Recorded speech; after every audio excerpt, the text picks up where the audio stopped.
Hello everyone. आजच्या बीआरएमच्या लेक्चरमध्ये पुन्हा एकदा सर्वांचं स्वागत. आपण थर्ड युनिट जो स्टार्ट केला त्यामधला पुढचा चॅप्टर आपण बघणार आहोत, डेटा अनालिसिस. आता डेटा अनालिसिस मध्ये आपल्याला कुठले कुठले फॅक्टर स्टडी करायचे, तर मिनिंग स्टडी करायचे, purpose of data analysis, types of data analysis and multivariate analysis.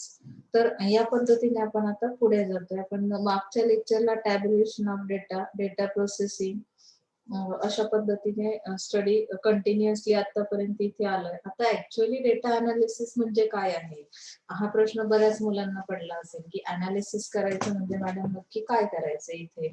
तर आपण त्याचं मिनिंग बघूया, म्हणजे तुमच्या लक्षात येईल. Meaning of data analysis. The analysis of data is the most skilled task in the research process.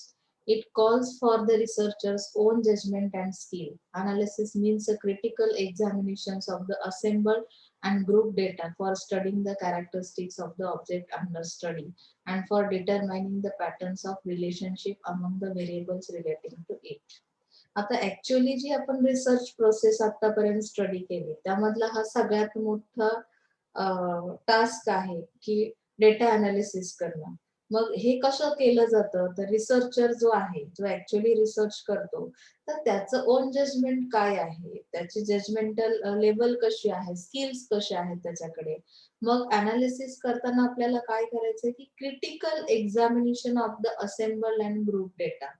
म्हणजे जो काही डेटा तुम्ही कलेक्ट केलेला आहे त्यामध्ये जे काही क्रिटिकल फॅक्टर्स आहेत ते आपल्याला काय करायचं, त्याचं ग्रुपिंग करायचं आणि त्याचे कॅरेक्टरिस्टिक्स स्टडी करायचे.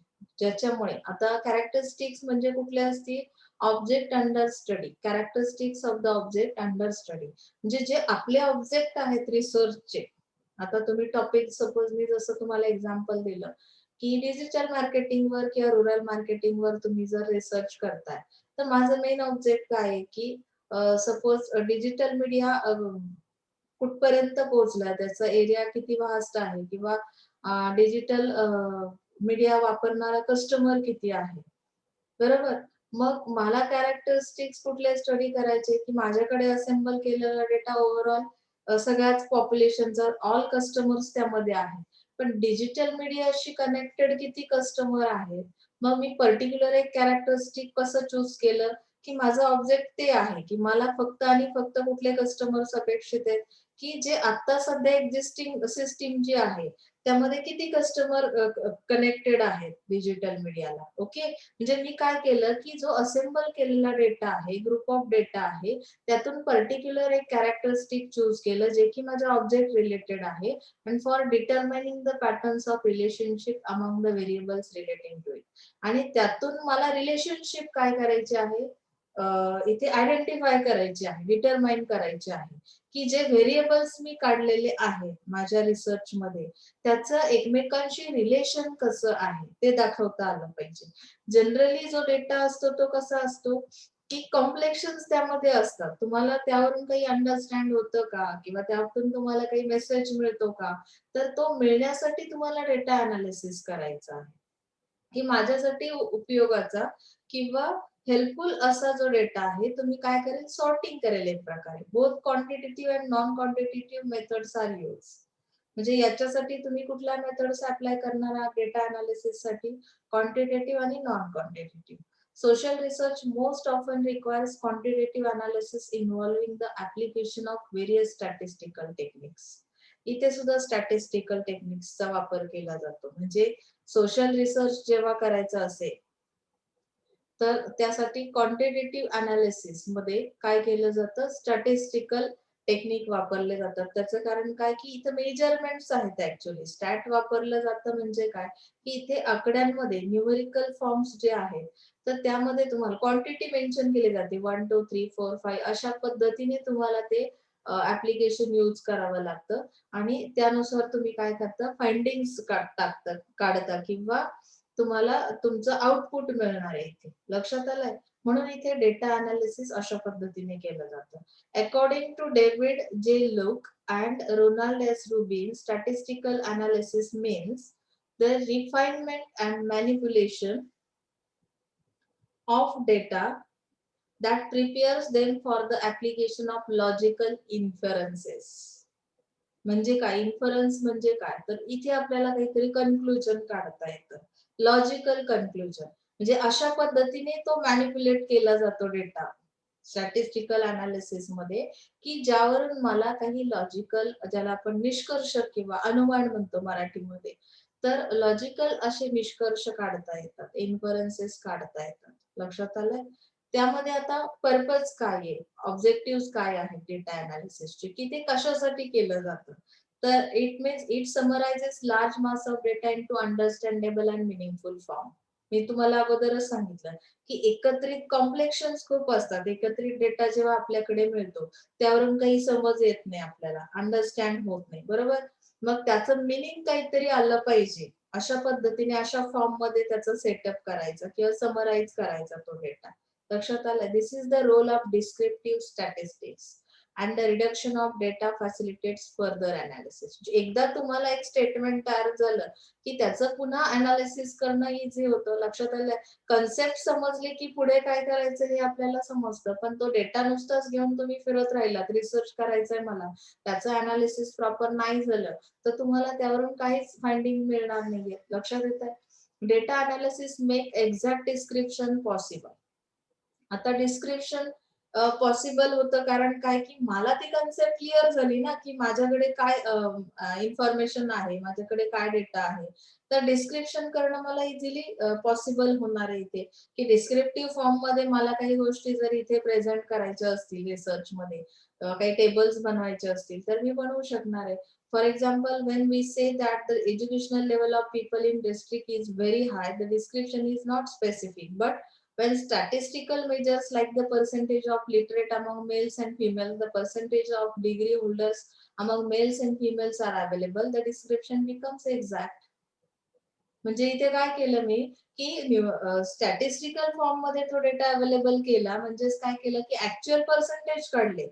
मला जर एज्युकेशनल लेवल चेक करायची पीपल्सची, एखाद्या डिस्ट्रिक्ट, मी सपोज रत्नागिरी डिस्ट्रिक्टचं एक्झाम्पल घेतलं, की या रत्नागिरी डिस्ट्रिक्ट मध्ये किती पर्सन्स एज्युकेटेड आहे, त्यांची एज्युकेशनल लेवल मला चेक करायची असेल, तर मी काय केलं, की only we can say the level is very high. तर तुम्हाला काही डिस्क्रिप्टिव्ह फॉर्म, म्हणजे एवढं डिस्क्रिप्शन, स्पेसिफिक डिस्क्रिप्शन काफी आहे का? नाही.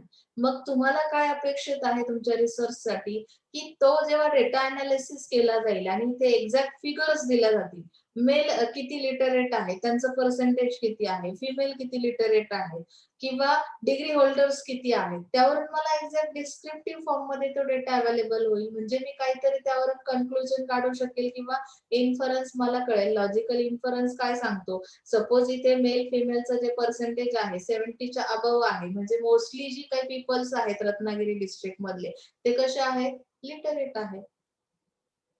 लक्षात येतंय? म्हणजे त्याच्यासाठी डेटा अनालिसिस केला जातो.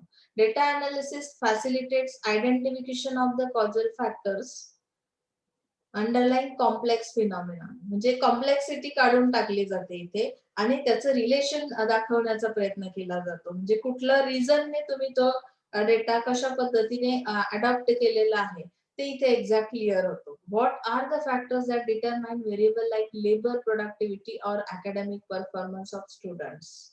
आता इथे मला काय करायचंय, की जी कॉम्प्लेक्शन्स आहेत, अकॅडमिक परफॉर्मन्स ऑफ स्टुडंट्स, हे जर मला काढायचं असेल तर मला काय करणं गरजेचं आहे, की अकॅडमिक मध्ये तुम्ही कुठल्या कुठल्या ऍक्टिव्हिटीज घेताय आणि त्या प्रत्येक ऍक्टिव्हिटी मध्ये तुमचे स्टुडंट्स किती आहेत आणि किती ऍक्टिव्ह आहेत, किती निगेटिव्ह आहेत, म्हणजे किती लोक ऍक्टिव्ह नाहीत. अशा पद्धतीने जेव्हा मी काय करेल, की तो डेटा कलेक्ट करेल, तेव्हा म्हणजे इथे डेटा अनालिसिस करावं लागेल मला. त्यासाठी ऍक्टिव्हिटीज डिफाईन कराव्या लागतील आणि त्यानंतर मी डिटरमाइन करू शकते, की यामध्ये कॉम्प्लेक्शन काय होतं, की मला अकॅडमिक परफॉर्मन्स कुठल्या एका ऍक्टिव्हिटीवरून काढायचा नाहीये. मग इथे what are the relative contribution of the positive factors. Contribution म्हणजे काय, की त्याचा सहभाग किती आहे. तर परफॉर्मन्स मी जर स्टुडंट्सचा चेक करणार आहे, तर त्या ऍक्टिव्हिटी मध्ये किती पार्टिसिपेशन आहे त्या स्टुडंटचं. सपोज माझी 50 ची स्ट्रेंथ आहे, मी जर SYBMS चा विचार केला की 60 स्ट्रेंथ आहे सपोज, तर त्यामधले किती 30%च म्हणजे 50% 30 स्टुडंट्स काय करतात, पार्टिसिपेशन करतात किंवा कॉन्ट्रीब्युशन त्यांचं त्या ऍक्टिव्हिटी मध्ये असेल, तर मला एक्झॅक्ट डेटा कळेल. लक्षात आलं? Answer to such questions can be obtain from statistical analysis. हा परफॉर्मन्स जेव्हा मी अकॅडमिक परफॉर्मन्स काउंट करेल, तेव्हा मला स्टॅटिस्टिकल फॉर्म मध्ये तो अवेलेबल करता येईल डेटा अनालिसिसमुळे. Data analysis aids the drawing of reliable inferences from observational data. आता जे काही तुम्ही ऑब्झर्वेशन्स घेतले डेटा रिलेटेड, तर डेटा अनालिसिस मुळे काय होतं की रिलायबल इन्फरन्सेस म्हणजे काही विश्वासार्ह असे निष्कर्ष काढले जातात. Data are collected and analyse in order to predict to make the inferences about situations that have not been measured in full. What will be the growth rate the industrial production during the coming year? म्हणजे आता इंडस्ट्रीचा growth rate तुम्हाला काढायचं असेल, तर तुम्हाला काही prediction करता आलं पाहिजे. प्रिडिक्शन साठी जो काही तुमचा ऑब्झर्वेशनल डेटा आहे, तर तो कसा डेटा अनालिसिस मुळे तुम्ही काय कराल, कलेक्टेड जो डेटा आहे तो त्या सिच्युएशन नुसार तुम्ही त्यावरून काही प्रिडिक्शन करा की एक्झिस्टिंग सिस्टीम कशी आहे, इंडस्ट्री ज्या पद्धतीने डेव्हलप होते किंवा इंडस्ट्रियल एरिया, तर त्याचं प्रोडक्शन कमिंग इयर मध्ये किती असू शकतं याची पॉसिबिलिटी म्हणजेच काय की इन्फरन्स मी काढू शकणारे डेटा अनालिसिस मुळे. लक्षात आलं? म्हणजे तो जो कलेक्टेड डेटा आहे तो तुम्हाला कशा पद्धतीने स्टॅटिस्टिकल फॉर्म मध्ये अवेलेबल झाला की ऑटोमॅटिकली तुम्हाला निष्कर्ष काढता येतो. Data analysis also helps in making estimation और जनरलायझेशन. एस्टिमेट काढता येतात डेटा अनालिसिस मुळे, की जनरली आपण एस्टिमेट काढतो की नाही, घरामध्ये सुद्धा आपण बऱ्याचदा एस्टिमेट काढणं म्हणजे काय की एक प्रकारे अंदाज वर्तवणं, बरोबर. मग जनरलायझेशन म्हणजे सर्वसामान्य असे जे काही तुमचं एस्टिमेशन आहे from the result of sample survey. तुम्ही सॅम्पलचं सर्वे केला, सॅम्पल म्हणजे काय आता पुन्हा विचारू नका, सॅम्पलिंग आपण पूर्ण एक चॅप्टर स्टडी केलेला आहे. सॅम्पलचा सर्वे जेव्हा केला जातो तेव्हा त्यामध्ये जे काही रिझल्ट्स येतात, तर त्यानुसार तुम्हाला काही एस्टिमेट्स तयार करता येतात डेटा अनालिसिस मुळे, की सपोज आता सॅम्पल सर्वे नुसार माझ्याकडे जो डेटा कलेक्ट केला, जो फीडबॅक माझ्याकडे आलेला आहे, त्यानुसार इन फ्युचर माझा प्रोडक्ट या मार्केटमध्ये किती काळ चालू शकेल, याचं मी एक काय केलं की जनरल एक त्यातून निष्कर्ष काढू शकेल. This is another function of inferential statistics. Data analysis is useful for assessing the significance of specific sample results.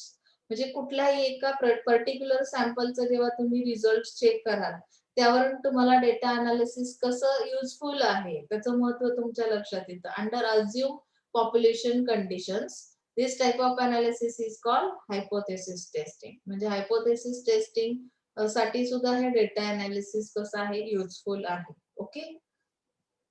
आता टाइप्स ऑफ डेटा अनालिसिस, त्यामध्ये किती टाइप्स दिलेत बघा.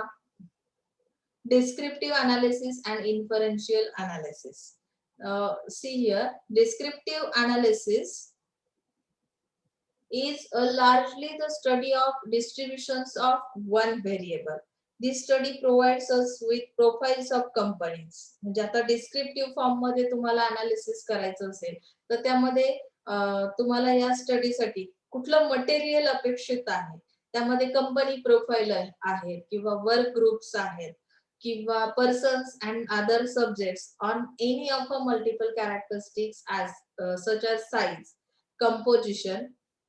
आता मल्टिपल कॅरेक्टरिस्टिक्स कुठले असू शकतात यामध्ये, की साईज असेल त्या एखाद्या पर्टिक्युलर वर्क ग्रुपची, किंवा कंपोजिशन कसं बनलंय, त्यांचं ऑक्युपेशन काय आहे, एफिशियन्सी किती आहे, म्हणजे तत्परता त्यामध्ये किती आहे, प्रेफरन्सेस कुठल्या गोष्टीला दिले जातात. तर हे मल्टिपल कॅरेक्टरिस्टिक्स मला इथे काय करावे लागतील, डिस्क्रिप्टिव्ह फॉर्म मध्ये आहेत आणि त्याचं अनालिसिस करायचं.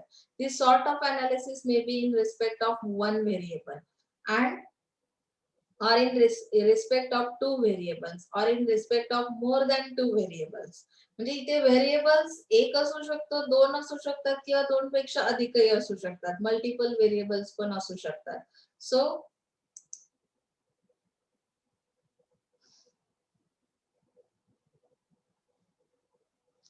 in this context, we work out various measures that show the size, shape of distribution along with the study of measuring relationship between two or more variables. म्हणजे डिस्क्रिप्टिव्ह फॉर्म मध्ये जेव्हा analysis केलं जातं, descriptive analysis हा जो type आहे data अनालिसिसचा, त्यामध्ये जे काही दोन व्हेरिएबल्स आहेत की ज्यामध्ये तुम्हाला काय करायचं की असणारं रिलेशनशिप इथे दाखवण्याचं काम तुम्ही करणार आहात या स्टडीमध्ये. कोरिलेशन अनालिसिस किंवा कॉझल अनालिसिस म्हणजे काय आहे, तर it studies the joint variation of to or more variables for determining the amount of correlation between two or more variables. आता दोन पेक्षा अधिक जे व्हेरिएबल्स आहेत त्याच्यामधलं रिलेशनशिप इथे दाखवायचंय. It is concern with the study of how one or more variables affect changes in another variable. म्हणजे तुमच्या याच्यामध्ये मल्टीव्हेरियंट अनालिसिस आहे, मग जर एक किंवा दोन व्हेरिएबल्सचा इम्पॅक्ट हा दुसऱ्या व्हेरिएबल्सवर कशा पद्धतीने होतो, एक व्हेरिएबल डिपेंडंट आहे, एक व्हेरिएबल इंडिपेंडंट आहे, तो जर चेंज केला तर अनदर जे व्हेरिएबल्स तुमच्या रिसर्च मध्ये आहेत त्याच्यावर होणारे त्याचे इम्पॅक्ट किंवा अफेक्ट आपल्याला इथे काय करायचं, चेक करायचं. त्यातलं रिलेशनशिप, फंक्शनल रिलेशनशिप आपल्याला स्टडी करायची. जसं मी तुम्हाला इन्कम आणि डिमांड ह्या दोन गोष्टी, दोन व्हेरिएबल्स आहेत. इन्कम चेंज झाली तर कस्टमरची डिमांडवर त्याचा काय इम्पॅक्ट होतो. कस्टमरची इन्कम कमी झाली, इन्कम सोर्स जास्त अवेलेबल झाला, डिमांड त्या प्रमाणात काय होणार आहे. म्हणजे एक व्हेरिएबल चेंज झाला तर दुसऱ्या व्हेरिएबलवर त्याचा अफेक्ट काय होतो. अशा पद्धतीने हे काय करायचंय, अनालिसिस, कोरिलेशन अनालिसिस करायचं आहे. So, causal analysis is considered relatively more important in experimental researches, and whereas in most social and business researches, our interest lies in understanding and controlling relationship between variables than with determining causes per se, and as such we consider correlation analysis is as relatively more important. म्हणजे इथे जेव्हा ही relationship तुम्ही काय करताय, mention करताय, तर त्यांनी सांगितलं की सोशल किंवा बिझनेस रिसर्च जे काही केले जातात तर त्यामध्ये आपलं जे काही इंटरेस्टिंग फील्ड आहे, understanding and controlling relationship between variables, तुम्हाला काय करायचंय की कंट्रोल मध्ये सुद्धा ठेवता आली पाहिजे ती रिलेशनशिप, की कुठलाही एक व्हेरिएबल फार चेंज त्याचा होऊन द्यायचा नाही. म्हणजे काय की इथे तुम्हाला व्हेरिएबल्स मधली रिलेशनशिप तर अंडरस्टँड तुम्ही करालच, तुमचा एरिया कुठला इंटरेस्टिंग एरिया आहे, त्यामध्ये कंट्रोलिंग पार्ट सुद्धा तुमचा या अनालिसिस मध्ये येणार आहे. लक्षात आलंय. मल्टीव्हॅरिएट अनालिसिस, आता तुम्हाला हे मुद्दाम का सांगितलं कोरिलेशन अनालिसिस मध्ये, की बरेचसे फॅक्टर्स असे असतात, व्हेरिएबल्स असे असतात की ते तुमच्या अंडर कंट्रोल राहत नाहीत. पण कोरिलेशन अनालिसिस मध्ये टाइप्स ऑफ डेटा अनालिसिस जे दिलंय, तर यामध्ये तुम्हाला controlling relationship between variables, then with the determining causes per se and as such we consider correlation analysis. म्हणजे परस्पर संबंध जरी कळला तरी सुद्धा तो कंट्रोल मध्ये ठेवता येणं, हे कोरिलेशन अनालिसिसचं सगळ्यात महत्वाचं काय आहे, कॅरेक्टरिस्टिक्स आहे. मल्टीव्हॅरिएट अनालिसिस मध्ये काय केलं जातं, in modern times with the availability of computer facilities there has been a rapid development of multivariate analysis, which may be defined as all statistical methods which simultaneously analyze more than two variables on a sample of observations. तुम्ही जे काही observations घेतलेत सॅम्पल्सचे, त्यामध्ये observations नुसार तुम्ही जे analysis करताय ते मोर दॅन टू व्हेरिएबल्स, त्यामध्ये तुम्ही काय करणार आहात की वेगवेगळ्या स्टॅटिस्टिकल मेथड्स अप्लाय करणार आहात. पुढे काही मेथड्स दिलेल्या आहेत त्या आपण स्टडी करताना मी तुम्हाला आठवण करून देईन. तर यामध्ये multiple regression analysis, multiple discriminant analysis असे दोन टाइप्स येतात मल्टी व्हॅरिएट अनालिसिस मध्ये. इथे बघा आता regression analysis कसं होतं. This analysis is adopted when the researcher has one dependent variable which is presumed to be function of two or more independent variables. म्हणजे इथे तुम्ही काय केलेलं आहे की एक डिपेंडंट व्हेरिएबल आहे रिसर्चर कडे या अनालिसिस मध्ये, आणि डिपेंडंट व्हेरिएबल म्हणजे तो दुसऱ्यावर डिपेंड करतो, त्यामध्ये फ्लेक्झिबिलिटी येते. दुसरा जर व्हेरिएबल चेंज झाला तर त्याचा इम्पॅक्ट हा तुमच्या डिपेंडंट व्हेरिएबल वर होतो. मग हे जे फंक्शन आहे त्यानुसार तुम्हाला काय करायचं की to or more independent variables कुठले आहेत की ज्याचा इम्पॅक्ट त्याच्यावर होतो, याच्या फंक्शनवर होतो, ते आपल्याला इथे काय करायचे अनालिसिस मध्ये सर्च करायचे आहे. Objective of this analysis is to make a prediction about the dependent variable based on its covariance with all the concerned independent variables. म्हणजे हे अनालिसिस करताना काही प्रेडिक्शन्स काढले जातील. त्याचं ऑब्जेक्टच ते आहे की या अनालिसिसचं, रिग्रेशन अनालिसिसचं, की ते प्रेडिक्शन कशाशी रिलेटेड असतील की dependent variables based on its covariance. म्हणजे कुठल्या कोव्हेरियन्स म्हणजे काय की ज्याला आपण म्हणतो की सोबत असणारे आणखी जे दुसरे व्हेरियन्स आहेत किंवा व्हेरिएबल्स आहेत, तर ते कन्सर्न व्हेरिएबल्स तुम्हाला स्टडी करायचे आणि त्याचा इम्पॅक्ट इंडिपेंडंट व्हेरिएबल्सचा इम्पॅक्ट ह्या डिपेंडंट व्हेरिएबल वर कसा होतो हे रिग्रेशन अनालिसिस मध्ये कळलं पाहिजे. ओके. मल्टिपल, थोडस तुम्हाला ही लँग्वेज हार्ड वाटेल पण थोडं समजून घेण्याचा प्रयत्न करा. हा टॉपिकच न्यू आहे तुमच्यासाठी, म्हणजे अगदी डिफरंट आहे, पण आपल्या रिसर्च साठी तो खूप गरजेचा आहे. म्हणून तुम्हाला मी थोडस डीपली जाऊन सांगण्याचा प्रयत्न करते, पण ती लँग्वेज मी तरीही तुम्हाला मराठीमध्ये काही वर्ड सांगण्याचा प्रयत्न करते जेणेकरून तुम्हाला ते लक्षात येईल. समजतंय? म्हणजे लक्ष द्या इकडे. डिस्क्रिमिनंट अनालिसिस मध्ये काय केलं जातं, आता मल्टिपल डिस्क्रिमिनंट अनालिसिस जे आहे, this analysis is appropriate when the researcher has a single dependent variable. आता इथे सिंगल डिपेंडंट व्हेरिएबल आहे दॅट कॅनॉट बी मेजर्ड, म्हणजे तो मेजर करू शकत नाही, but can be classified into two or more groups. आता तो क्लासिफाय करता येतो, तो मेजर करता येत नाही. वन सिंगल डिपेंडंट व्हेरिएबल आहे आणि त्याचं क्लासिफिकेशन जर more than to or more groups मध्ये करता येतं, तर त्यासाठी बेस काय दिला की सम ऍट्रिब्यूट्स. त्याचे असणारे ऍट्रिब्यूट्स कुठले आहेत, मग ज्याच्यामुळे तुम्ही दोन किंवा दोन पेक्षा जास्त ग्रुप मध्ये क्लासिफाय करू शकता. The object of this analysis happens to be predict an entities possibility of belonging to a particular group based on several predictor variables. म्हणजे जे काही प्रेडिक्शन करणारे आहेत, प्रेडिक्टर्स आहेत, ते काय करतील की त्याला पॉसिबिलिटी कुठे आहे. आता सपोज प्रेडिक्शन मध्ये सांगितलं जातं की हा या ग्रुप मध्ये मॅच करू शकतो किंवा हा दुसऱ्या ग्रुप मध्ये पण मॅच करू शकतो, तर ह्या पॉसिबिलिटीज या डिस्क्रिमिनंट अनालिसिस मध्ये काढल्या जातात. ओके. मल्टीव्हॅरिएट अनालिसिस ऑफ व्हेरियन्स, यामध्ये तुम्हाला एक डायग्राम दिली आहे. So see here, in recent years multivariate statistical tools have been applied with increasing frequency to research problems. आता स्टॅटिस्टिकल टूल्स जे अप्लाय केले जातात यामध्ये की वारंवार येणारे जे रिसर्च प्रॉब्लेम्स आहेत ते काढून टाकायचे तुम्हाला. मग त्याच्यासाठी तुम्हाला काय करायचं की कॉम्प्लेक्शन जे आहे अनालिसिस मध्ये, मग यामध्ये मेथड्स दिलेल्या आहेत, टू वे, अनोवा वगैरे. अशा पद्धतीने आपण कसं त्याचा स्टडी करणार आहोत, मल्टीव्हॅरिएट अनालिसिस कसं केलं जाईल, तर त्यासाठी मी तुम्हाला एक डायग्राम दाखवणार आहे, तुम्हाला लगेच आयडिया येईल.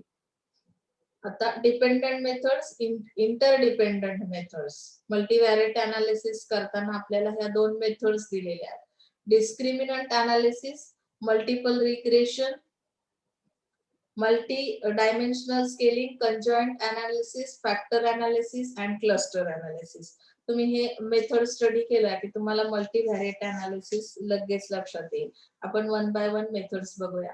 की डिपेंडंट मेथड्स मध्ये फर्स्ट मेथड जे आहे discriminant analysis. In this analysis two or more groups are compared. इथे दोन ग्रुप्स आहेत बरोबर, त्यांच्यामध्ये कंपॅरिझन केलं जाईल. In the final analysis find out whether the groups differ from another. म्हणजे दोन ग्रुप्स मध्ये काय डिफरन्स आहे याचा अनालिसिस आपल्याला इथे करायला मिळतं या मेथड मध्ये. मग त्यामध्ये कंपॅरिझन कसं केलंय बघा, those who buy our brand and those who buy competitors brand. म्हणजे एक सेगमेंट असा, एक ग्रुप असा आहे कस्टमरचा की जो तुमचे प्रोडक्ट्स किंवा तुमचं ब्रँड परचेस करतो, आणि दुसरा जो कस्टमरचा ग्रुप आहे तो कॉम्पिटिटर्सचे ब्रँड परचेस करतो. म्हणजे कंपॅरेटिव्ह पॉइंट कुठला झाला की पर्चेसिंग कुठल्या ब्रँडचं होतं. तर कंपॅरिझन मध्ये मला हे फॅक्टर्स काय झाले अनालिसिस करताना आढळले. Good salesman, poor salesman, medium salesman, हे सुद्धा कंपॅरेटिव्ह पॉइंट्स आहेत. की सेल्समनचे जर ग्रुप्स आहेत 2 किंवा 2 पेक्षा अधिक. तर 2 ग्रुपमध्ये मी कंपॅरिझन साठी काय केलं, की गुड सेल्समन कुठले आहेत, कुठल्या ग्रुपमध्ये ते मी कंपेअर केलं. पुअर कुठले आहेत, म्हणजे हे ॲट्रिब्यूट्स घेतले आणि त्यानुसार कंपॅरिझन केलेलं असेल. This analysis can be used when we want to consider the variables simultaneously to take into account their interrelationship. म्हणजे जे काही व्हेरिएबल्स आहेत तुमचे, तर त्याचे इंटर रिलेशनशिप काढण्यासाठी मला हे डिस्क्रिमिनंट अनालिसिस करावं लागेल, कंपॅरिझन करावं लागेल 2 ग्रुप्स मध्ये. लक्षात आलं? आता मल्टिपल रिग्रेशन मध्ये काय दिलंय बघा. In the multiple regression, we use more than one variable. आता इथे तुम्हाला मोर दॅन वन व्हेरिएबल म्हणजे काय, की एकापेक्षा अधिक व्हेरिएबल्सचं काय करायचं आहे, म्हणजे वापर करणार आहात इथे. दिस विल एनहान्स, मल्टिपलचं मिनिंगच ते आहे. This will enhance the accuracy of the estimate. म्हणजे तुम्ही जे काही एस्टिमेट तयार कराल, तर ते एस्टिमेट कसं असलं पाहिजे, अॅक्युरसी त्यामध्ये असली पाहिजे. यासाठी हे मल्टिपल रिग्रेशन अनालिसिस केलं जातं. In multiple regression, we look at each individual independent variable and test whether it contributes significantly to the way the regression of data describes it. म्हणजे जेव्हा डेटा डिस्क्राईब केला जातो, तर त्यामध्ये पर्टिक्युलर एका individual independent व्हेरिएबलचं testing केलं जाईल आणि त्याचं पार्टिसिपेशन, कॉन्ट्रीब्युशन किती आहे ऍक्च्युअल तुमच्या रिसर्च प्रोसेसमध्ये, तर ते तुम्हाला इथे अनालिसिस वरून काढता येईल. लक्षात आलं? इंटरडिपेंडन्स मेथड मध्ये काय दिलंय बघा. आता ही मेथड सुरू केली आपण. त्यामध्ये फर्स्ट मेथड आहे मल्टी डायमेन्शनल स्केलिंग. MDS काय सांगतं? The purpose of MDS is to provide visual representation of the pattern of proximities, म्हणजे सिमिलॅरिटीज काय आहेत किंवा डिफरन्स, डिस्टन्स किती आहे तो दाखवला जातो इथे. व्हिज्युअल त्याचं रिप्रेझेंटेशन केलं जातं, व्हिज्युअलाइज केला जातो तो डेटा. यामध्ये MDS काय करणार आहे एक्झॅक्टली बघा. एक्झाम्पल दिलंय. Given a matrix of perceive similarities between various brands of air freshener, म्हणजे एअर फ्रेशनरचे जेवढे ब्रँड्स मार्केटमध्ये अवेलेबल आहेत, MDS plots the brands on a map such that those brands that are perceived to be very similar to each other are placed near and each other on the map, and those brands that are perceived to be very different from each other are placed far away from each other on the map. एक map तयार केला जाईल आणि air फ्रेशनर्सचे जेवढे brands आहेत त्यामध्ये similar type of brands जे आहेत ते एका प्लेसला तुम्हाला दिसतील मॅपवर, नियर बाय प्लेसला. आणि जे ब्रँड्स हे डिफरंट आहेत, म्हणजे तो जो एक ग्रुप आहे सिमिलर ग्रुप, तो त्या सेम सिमिलर प्लेसला, नियर बाय प्लेसला काय केलं जाईल, त्याचं व्हिज्युअल रिप्रेझेंटेशन केलं जाईल. आणि those brands that are perceived to be very different from each other are place far away from each other on the map. म्हणजे तुम्हाला त्या मॅपवरच तो व्हिज्युअल रिप्रेझेंटेशन दाखवलं जाईल MDSच्या थ्रू. लक्षात आलं? कंजॉइंट अनालिसिस मध्ये काय केलं जातं,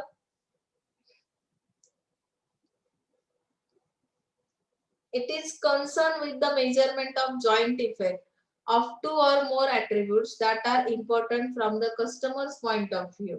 आता जॉइंट इफेक्ट काय होतो, म्हणजे दोन ऍट्रिब्यूट्स असतील किंवा दोन पेक्षा अधिक ऍट्रिब्यूट्स घेतले मेजरमेंट साठी, तर इथे in a situation where the company would like to know the most desirable attributes or their combination for a new product or service, the use of conjoint analysis is most appropriate. त्यासाठी example त्यांनी airline सर्व्हिसचं दिलंय बघा, की यामध्ये जे desirable combination of ऍट्रिब्यूट्स आहेत, त्या ऍट्रिब्यूट्स मध्ये काय दिलेलं आहे, की पंक्च्युअलिटी, पंक्च्युएशन कसं आहे, टाइम पंक्च्युएशन असेल किंवा पंक्च्युअलिटी कशी आहे. एअरफेअर म्हणजे इथे तुम्हाला किती त्यासाठी चार्जेस किती लागतात ती सर्व्हिस घेण्यासाठी, पंक्च्युअलिटी कशी असेल, हे काय आहेत की कंबाईन असे ऍट्रिब्यूट्स आहेत ज्याचं कंजॉइंट अनालिसिस आपल्याला करायचंय. कस्टमरच्या पॉइंट ऑफ व्ह्यूने तुम्हाला ही सर्व्हिस एक्झॅक्टली कशी, मग ती कम्पेअर पण केली जाऊ शकते अदर ज्या सर्व्हिसेस आहेत एअरलाईनच्या, तर त्यांच्याशी हे ऍट्रिब्यूट्स काय केले जातात, एक प्रकारे कम्पेअर केले जातात. त्यामध्ये आणखी काही ऍट्रिब्यूट्स मेन्शन केले असतील, हे बघा. Quality of food sir on the flight, flight मध्ये तुम्हाला फूड कशा पद्धतीचं अवेलेबल केलं जातं, त्याची क्वालिटी कशी आहे, हे काय आहे की जनरल एक त्यांनी कंबाईन असे ऍट्रिब्यूट्स काढलेले आहेत, जे की एअरलाईनच्या सर्व्हिस मध्ये कंबाईनली सगळीकडे यूज केले जातात आणि त्यांचं एकमेकांशी असणारं रिलेशन किंवा जे काही त्यामध्ये असणारं डिफरन्स आहे, तर तो तुम्हाला समजला की कंजॉइंट अनालिसिस करता येतं, कंपॅरिझन करता येतं. हॉस्पिटॅलिटी कशी आहे त्या सर्व्हिसची. Conjoint analysis is a multivariate technique that captures the exact levels of utility that an individual customer places on various attributes of the product offering. Conjoint analysis enables a direct comparison. म्हणजे हे जे attributes combine काढलेले आहेत ते comparative आहेत आणि त्यामध्ये conjoint analysis करणं पॉसिबल होतं. लक्षात आलंय? तर फॅक्टर अनालिसिस मध्ये कशा पद्धतीने केलं जातं बघा.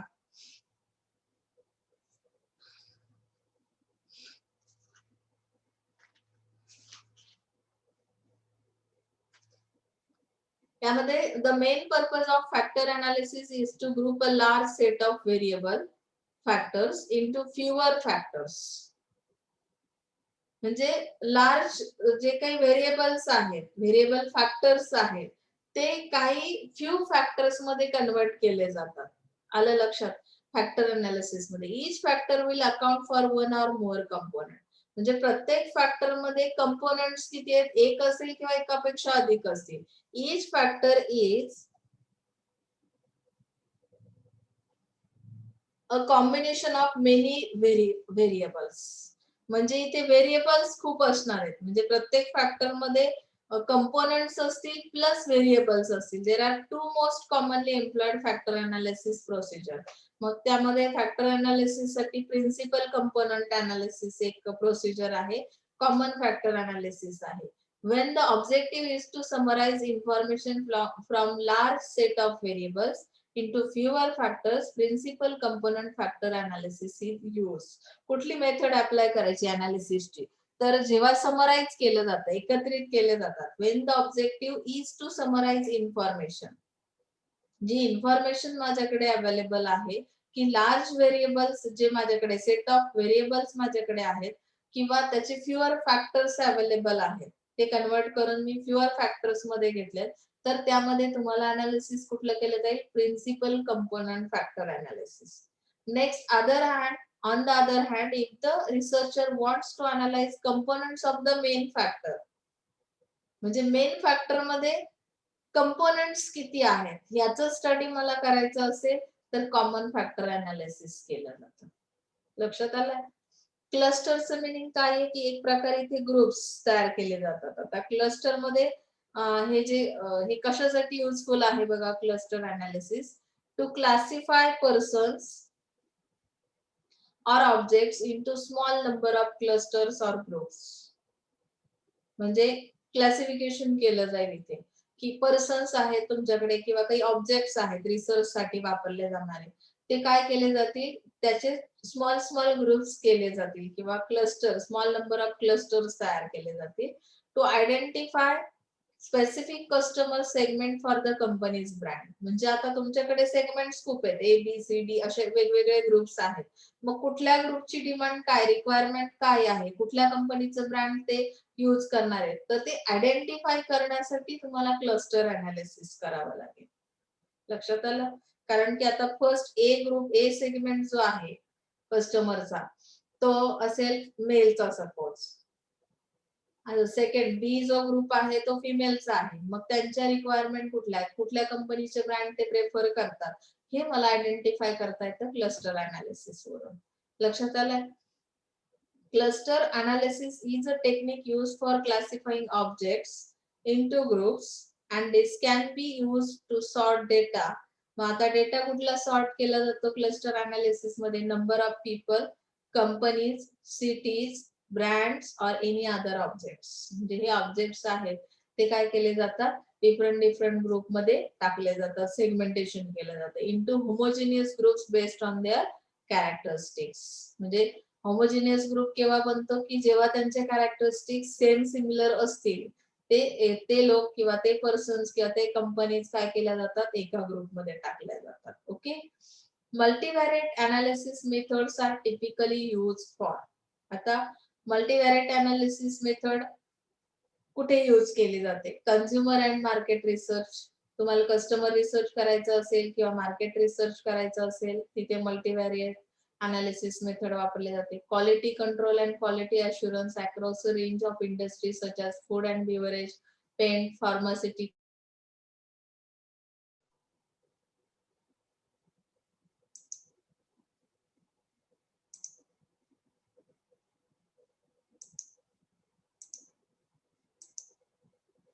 तर अशा पद्धतीने हे मल्टीव्हॅरिएट अनालिसिस मेथड इथे वापरले जाते. ओके.